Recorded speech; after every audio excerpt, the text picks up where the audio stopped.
Bakit nga ba nakakapogi o nakakaganda ang sense of humor? Hindi ako naniniwala dyan sa funny is the new pogi na yun. So tapos na ang explain. episode. Sige, naniniwala ako, konti lang. Kailangan pa rin may itsura ka pa rin. Hindi pwedeng funny ka lang, tapos pangit Tsaka ka. ba't mo nakaturo po sa akin? Tapos paminsan-minsan may nagkakagusto sa aking maganda. Kahit mayaman boyfriend nila, pumapatol sila sa akin. Wow! Nare-realize din nila eventually na mas importante ang pera. Gaano kahalaga ang sense of humor sa relationship? Nung naging trabaho na yung comedy, gusto mong hindi na siya lagay sa bahay. Maingay naman ako sa bahay. Nagkukwento naman ako sa kanya ng mga kasinungalingan. Hearing is now in session in 3, 2, 1.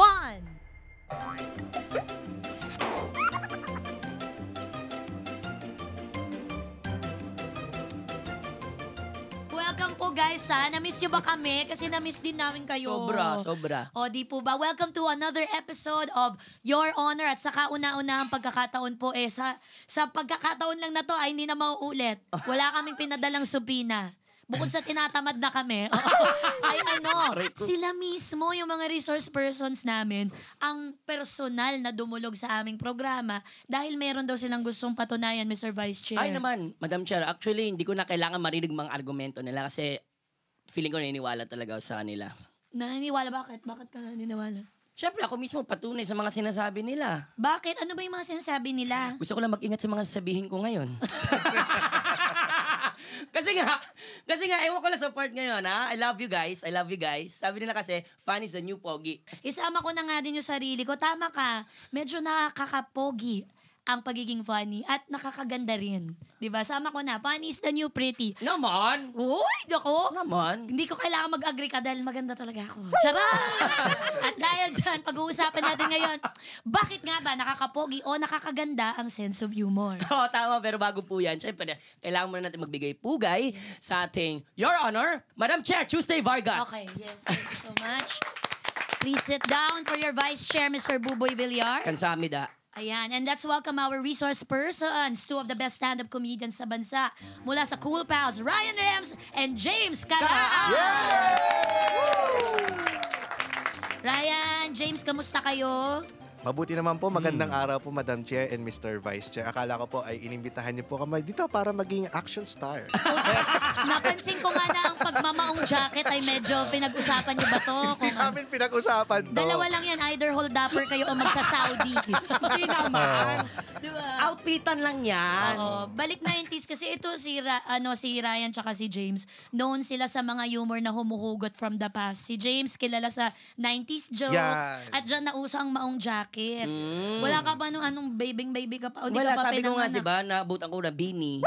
Ganun na. Nakakainis to, no? Sarap dagukan, no? Kung makasabi ka Beanie, SB19. Nakakairita ka. Yung Justin Bieber nga sa akin, medyo late na eh. Diyos ko, 12 years old lang pala tong katabi ko na hindi pala ako nawawarning. Nakakainis. Pero sige, totoo, bata nga siya. Oo, Ilang kaya taon na dapat, ba? Marami pa akong dapat matutunan. Tuturuan tayo ni Ryan Reps dahil ito talaga napagdaanan niya na lahat. Tuturuan kitang bumatak. Bumata! Bumata. Oo. Nasobrahan lang siya ng isang letra, hindi naman yun ang gusto niya ituro. Pero ito pinapaalala ko sa inyo, bawal magsinungaling dito dahil ito ay hearing pa rin na matuturing. Kaya ang una kong tanong, Ano yan, Madam Chair? sino ang pinakapogi sa Cool Pals? Madam Chair, ako na po unang sasagot. Okay, go. Dahil ang pinaka-pogi po sa amin ay walang iba kundi si Ryan Rems. Wow! Handlebar mustache. Oo. Ang dami na niyang napasagot na GRO. At saka isang subset ng mga tao lang. GRO lang. Hindi man lang yung mga group of girls. Isa lang. Oh. Oo, kasi madala siya doon. Alam mo, sabi niya nga, ilang percent ng nakarelasyon mo ay taga doon? 70 to 80% siguro. Taray, ang accurate. Meron talaga siyang naka-ready na percentage. Nakakaloka. So, agree ka ba dito, Ryan, na ikaw ang pinakapogi sa Cool Pals? Hindi naman. Sabi nga ni Rico J. Puno, sa inyo na yung kagapuan, akin na lang yung sex appeal. Wow! In fairness. Tsaka ganda ng boses pala talaga ng Ryan Rems. Oo, pang podcast talaga din. Oo. Congratulations din pala sa Cool Pals. Palakpakan nyo naman yung Oo Cool nga, Pals. pinapakinggan How namin many yun. years have the podcast been running? Last year na po namin this year. Huwag naman. Huwag ganon. 6 years na. 6 years na ang Oo, Cool oo. Pals. So, nagkakainitan na kami ng ulo. Yeah, nakakapikunan na. Nakakapikunan na. Yung mga ganyan. Hindi, Tumatanda na. Ganon. hindi na, mas nakikilala namin ng isa't isa through the podcast. Kasi pagka gaguhan madalas ang ang usapan pag backstage eh. Pero pagka pag sa podcast kasi sa 800 episodes na kami. So sa 800 na 'yun, lahat na napag-usapan namin. So minsan talaga pupunta kami sa seryosong usapan. Meron din kami mga Lenten specials Si Jesu Cristo natin si si Ryan. na batak. May Kaya abs pala siya eh. payat Batak siya. siya. eh. Oo. Okay, bago tayo magpatuloy, manumpa muna kayo. Itaas ang inyong kanang bigote. Ayan. O tama yung... Do you swear to tell the truth, the whole truth, and nothing but the truth, so help yourselves. I do. Yan. Meron ng sagot. Anak ko. Parang Bawal na nadidiskubiyado magsinungaling. tayo sa mga pag-oko nila. No? Ayan. Parang hindi tayo sure. Oo. Pero sabi nga ni Ryan, alright, simulan na ang alamat. Let's start the hearing! Alright, ito po ang Your Honor. Okay guys, ang topic natin today, sabi nga natin, funny is the new pogi or funny is the new pretty. Sa tingin ninyo, anong advantage nyo noon, nung mga kabataan nyo, nagliligaw-ligaw kayo ng opposite sex, gamit ang humor nyo? Wala pong bearing. Ha? Totoo ba? Totoo kasi hindi ako naniniwala dyan sa funny is the new pogi na yun. Oo. So Go, tapos na ang explain. episode. Thank you so much hanggang sa pagbabalik po. Huwag naman, stretch natin. Stretch tayo. Sige, naniniwala ako. Konti lang. Okay. Pero hindi talaga ako naniniwala buong pagkatao ko. Kasi, bago ako magkaroon ng girlfriend, single since birth ako. 25 years old na ako, nagkaroon ng jowa. Grabe. Late yun considering late yun. Oo, kasi yung mga kasabayan ko noon na high school pa lang, meron na.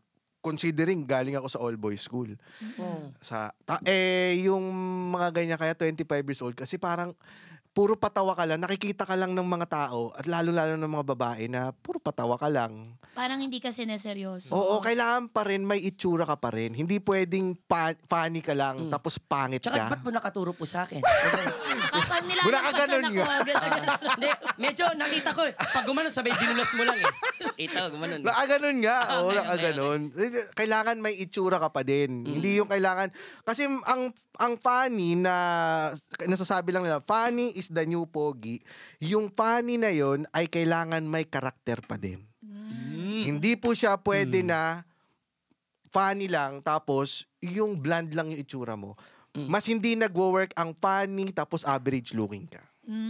So dapat combo ng parehas. Oo, kung talagang funny ka, kailangan yung sobrang pangit ka talaga. Wag niyo po. Kasi po medyo Grabe yung sobre. Hindi, talagang... Kanina, niliko mo. Ngayon, rekta na eh. Hindi na, lang ako, yung emotional lang. Okay. So, kailangan talaga yung pagkapangit mo ay, tugma sa pagiging funny. Kasi ako average looking ako eh. So, hindi nagtutugma yung pagiging funny. Parang, malalaman lang nila funny ako kapag nagsalita na or nakausapan na. Sa first impression, hindi maa-attract muna ang babae. Pero pag bumukas na ang bibig, medyo mag-take interest na Yes, siya. mawawet na sila.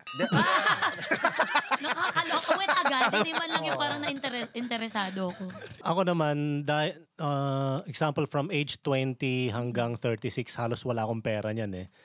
16 years, men, napalaboy-laboy sa kalsada. Yung mga... may trabaho ko no, kaya maliit ang sweldo. Tapos paminsan-minsan may nagkakagusto sa aking maganda.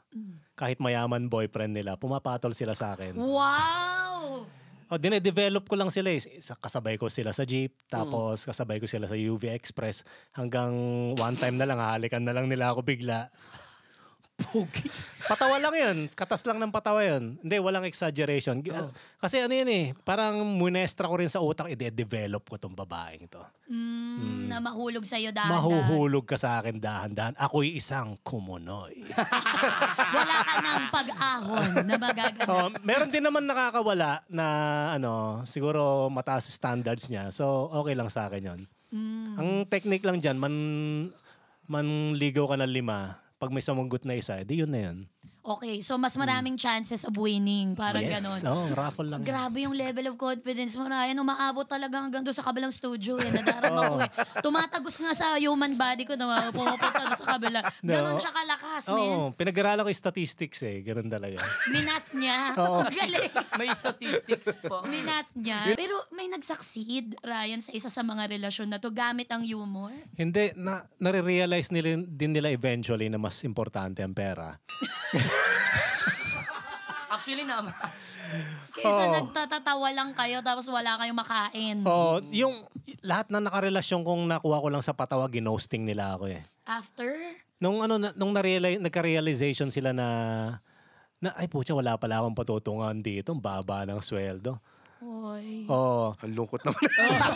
Biglang lumungkot yung ano. Pero nung lumabas ako sa TV, karamihan sa kanila nag-message din uli sa akin. Tama, bakit ganun? Porket nagkapangalan, sumikat, ayan na kayo. Sabay nag-reply ka, where you na? Hindi ka nagre-reply, bakit Nag-reply din ako, tinignan ko kung pwede pa. Tapos yung iba pwede pa, pero wag na. Kasi parang nawalan ako ng tiwala Gusto ba ako nito talaga? O do you really want me? Am I really special? Wow, kataray ng 90s na dance song Shanice yan. Kala mo di ko alam yan. Oo. Ay, tawag dito, nalulungkot ba kayo pag gano'n ng mga girls na pang friend type lang ang komedyante or clown na kaibigan, hindi pang seryosohan? Oo naman, kasi nung high school ako, nagkaroon ako ng instance na pagka all-boys school ka kasi, pupunta ka sa all-girls school. Pag soiree. Oo, doon kayo ibubugaw ng mga school. Ng mga teacher. Di ba? Oo. Para lang kaming mga hayop nun Ganun pala doon ko na-realize para pala kaming mga hayop nun. May lalaki kayo lahat. Ito, babae kami lahat. Sige. Ganun kayo. Mingle. Mag-mingle kayo. So yung mga nakukuha kong number, kasi mag-iikutan kayo Gugrupo kayo ng 10 babae, 10 lalaki. So kukunin mo lahat ng number. Walang nagre-reply sa akin. So lahat na napupunta doon sa may itsura. Pogi. Doon sa pogi. Kaya ang inaano ko talaga, hindi talaga totoong funny is the new pog. Funny, mapapahaba lang niya yung relasyon mo. Pag nasubukan mo na ako, tsaka ka mag-e-enjoy. Oo nga, tama. Wag ka lang kaya ang hirap namin magkaroon ng jowa kapag ang setting namin clubbing. Yung hindi mo ma-exercise yung sense of humor mo. Hindi kayo magkakarinig. Oo, 'di ba? Knock knock. Ano sabi mo? Ako hotdog ka ba? Ano sabi mo? Hotdog ka ba? Hindi ko marinig. Ano ulit? Sige, may kakilala ako dito, pogi siya na lang. Pinasa na lang. Ganda. So, ganun, James. Nade-disappoint ka. Oo, pero makakasanayan mo na rin yan. Hindi ba yun sad din at the same time na desensitize ka na, hindi ka na apektado? Kasi okay lang. Sa ngayon nasasabi ko to kasi maganda yung naging asawa ko Nag-hi ka sa misis mo. Yan ang bawi. Ayun. Uy! Misis niya yun, okay lang. Misis ko naman. Misis niya naman yun. Gano'n kayo katagal magkasal? Uy! Kuyang. Wag mong ilubog ang sarili mo sa hukay, sa kumunoy. Nagbibilang na siya, may timer siya. Hindi kasi ako nagbibilang. Okay. Pag gusto mong pahabain ng relasyon, kailangan hindi ka nagbibilang. Wow! Lusot! Legit ba yan? Lusot! Oo, kasi alam mo, ang sagot dapat dyan, forever. Wow! Hindi importante yun. Ang tanong, hanggang kailan kami? Oo, Yun. mamatay ka, ikaw pa rin. Oo. Ganon, hindi ka mag-aasawa ulit. Hindi. Ako ba makakakuha pa ako ng maganda? First and only Oo, chance. yun na yun Parang ang hirap ng sumugal ulit. Oo. So yun nga, parang nung nakuha ko siya sa reto pa. May nagpakilala. Oo, nagpakilala yung kaklase ko nung college, tapos nakilala ko siya. Blind date pa kami. Tapos nag-umpisa lang kami as text. So, doon, ano ko na yung pagiging joker. So, nagsisend ako ng mga, hindi ako nagsisend ng text jokes Knock. Erap Ito jokes. sumagot. Tapos nung nag-husga, nakalimutan mo. Ano nga ulit yung punchline ko? Oo.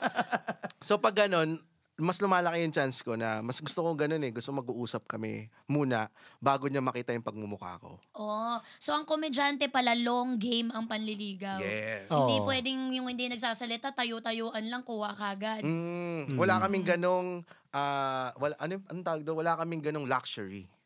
Kailangan mapatunayan nyo muna kung anong meron kayo, yung chops nyo. Oo. Kaya ang mga komedyante, pag nagkaroon ng jowa, ibig sabihin, tinrabaho yan. Gusto talaga. Oo. Kaya, tinrabaho kita. Oh, batiin mo si Mrs. by name. Hi, Ann, Beb. Ha? Yee! Ryan, may gusto ka ba ding batiin? Hey, girlfriends. Oh, ang dami totoo ba? Hindi, isa lang. Hey, Casey. Isa ka lang. Oh.